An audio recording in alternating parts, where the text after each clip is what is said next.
कोविड-19 के मामलों में लगातार बढ़ोतरी दर्ज की जा रही है।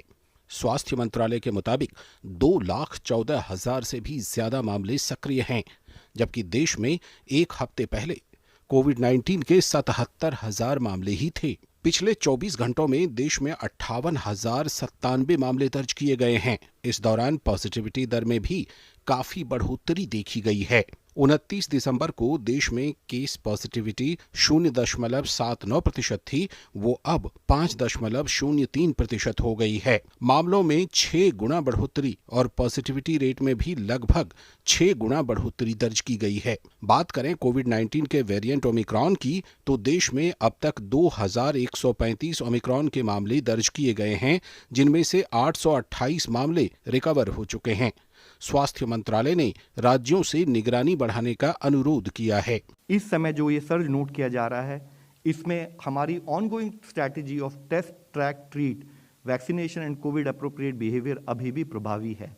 हमने स्टेट से स्पेसिफिकली रिक्वेस्ट की है कि सर्विलेंस पर फोकस बढ़ाया जाए, कंटेनमेंट पर फोकस बढ़ाया जाए।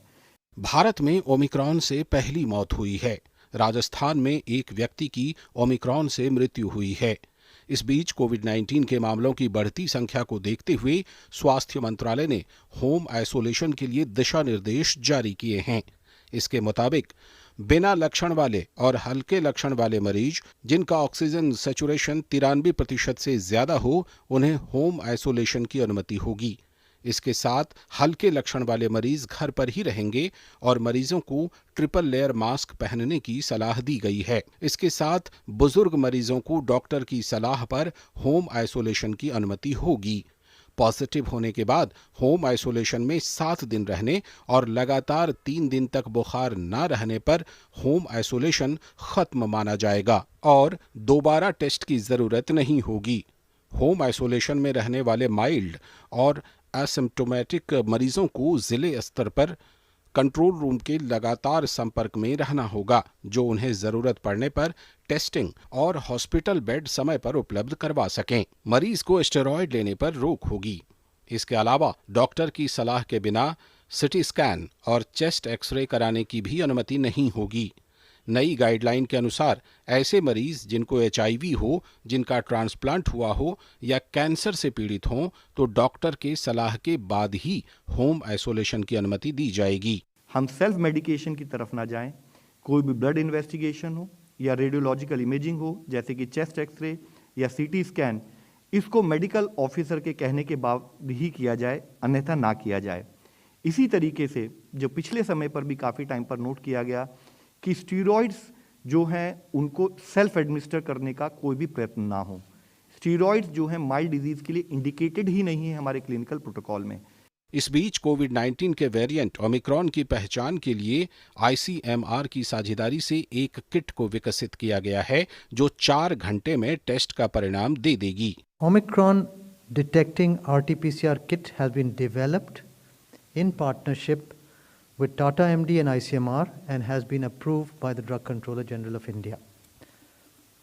This new kit will test for Omicron in 4 hours and will augment the genome sequencing efforts of the country. देश में गंभीर बीमारी के शिकार 60 वर्ष से अधिक आयु वर्ग के लोगों को 10 जनवरी से कोरोना रोधी टीके दिए जाएंगे। स्वास्थ्य मंत्रालय ने बताया कि एहतियाती तौर पर कोविड-19 वैक्सीन की खुराक वही वैक्सीन होगी जो पहले दी गई है। स्वास्थ्य मंत्रालय का कहना है कि ओमिक्रॉन को हल्के में ना लें। लक्षण भले ही हल्के हों, लेकिन संक्रमण बहुत तेज है। मास्क जरूर पहनें। ये सारा बिहेवियर पेंडेमिक का या इस वेरिएंट का होगा, वो बेस्ड है कि पहली इन्फेक्शन हमें कितनी हो चुकी, हमें वैक्सीन कितनी पर्याप्त मात्रा में लग गया, हमारे अपने कैरेक्टरिस्टिक्स क्या है, हमारा बिहेवियर क्या है, हमारी पॉपुलेशन डेंसिटी क्या है, हमारी इनेट इन्फेक्शन क्या है।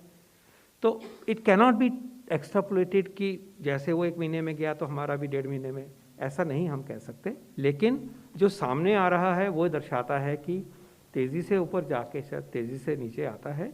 मंत्रालय ने यह भी बताया कि देश में 18 वर्ष से अधिक आयु की 90.8% जनसंख्या को वैक्सीन की पहली डोज और दूसरी डोज 65.9% जनसंख्या को लगाई गई है।